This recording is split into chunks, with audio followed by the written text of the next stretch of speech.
ఇప్పుడు ఈ issue start అయింది.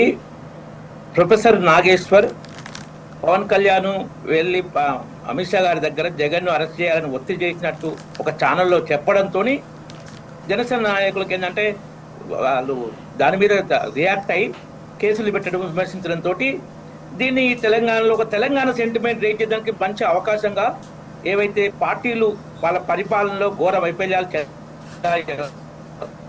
ప్రతిపక్ష బాధ్యతలో పూర్తిగా వైఫల్యం చేసి ఫామ్ హౌస్ కి పరిమితం అయ్యారు నాయకులు. దాని నుంచి డైవర్ట్ చేయడానికి ఇది ఒక అంశంగా వాడుకున్నానికి రౌండ్ టేబుల్ కాన్ఫరెన్స్లు పెట్టి రకరకాల విమర్శలు చేశారు. అసలు ఈ ఇష్యూకు మూలకారకుడైన నాగేశ్వర్ దాని మీద ఒక 6 రకాల స్టాండ్ తీసుకున్నాడు. ఆయన ఇచ్చిన స్టేట్మెంట్ ఇచ్చాడు, విత్డ్రా చేసుకున్నాడు, క్షమాపణలు చెప్పాడు.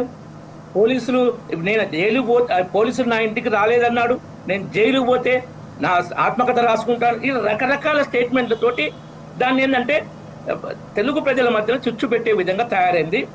దాంతో ఇప్పుడు ముఖ్యంగా ఏంటంటే నిన్న తెలంగాణ రాష్ట్ర ఆవిర్భావ దినోత్సవం 12 సంవత్సరాలు పుట్టిన సందర్భంగా ఈ జనసేన పార్టీ ఎప్పుడు తెలంగాణ రాష్ట్రానికి వ్యతిరేకంగా ఎలాంటి నిర్ణయం తీసుకోవడం కానీ స్టేట్మెంట్ ఇవ్వడం కానీ చేయలేదు. కాబట్టి ఆయన లాస్ట్ టైం కూడా ఎలక్షన్లో 1-2 సార్లు పోటీ చేశాడు పవన్ కళ్యాణ్. సో తన పార్టీని తెలంగాణ విస్తరించాలనుకున్నాడు. కాబట్టి ఆయన దానికోసం ఈ తెలంగాణ ఆవిర్భావ దినోత్సవం రోజే తెలంగాణ నవనిర్మాణ సభ అనే పేరుతో ఒక హాల్ మీటింగ్ పెట్టుకుందామంటే దానికి పర్మిషన్ ఇవ్వకుండా ఏదేదో శాంతి భద్రతకు పెనుముప్పుగా అన్నట్టు చిత్రీకరిస్తే, ఏ కాంగ్రెస్ పార్టీ ప్రభుత్వం అయితే 6 గ్యారంటీల బొందబెట్టిందో, ఏ కాంగ్రెస్ పార్టీ ప్రభుత్వం అయితే 2 నెలలు రైతుల ధాన్యం కొనుగోలు చేయక అతి భయంకరమైన ఎండలకు, అకాల వర్షాలకు రైతు ధాన్యాన్ని బలి చేసిందో, దాని నుంచి డైవర్ట్ చేయడానికి ఇది ఒక ఏంటంటే గోతికాడి నక్కలా కాచుకొని కూర్చున్నట్టు, ఒక సువర్ణ అవకాశం లభించినట్లు విపరీతమైన డ్రామాలు చేస్తుందో, దానికి రియాక్షన్ గా నిన్న ప్రెస్ మీటింగ్ కూడా పెట్టుకోకూడదు.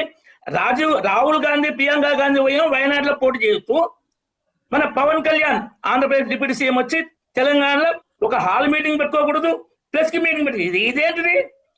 స్వేచ్ఛ హరించకూడదన్న ప్రొఫెసర్ నాగేశ్వరు మరి హాల్ మీటింగ్ పెట్టే స్వేచ్ఛ వీళ్ళ కాంగ్రెస్ పార్టీ హరిస్తుంటే ఎందుకు నోరు ఇప్పట్లేదు? ఆయన జర్నలిస్ట్ అని చెప్పుకుంటాడు కదా. ఈ డబల్ స్టాండర్డ్ అనేది మంచిది కాదు. దేశం మొత్తం ఒకటే, రాష్ట్రాలన్నది ఏంటంటే పరిపాలన కింది స్థాయి వరకు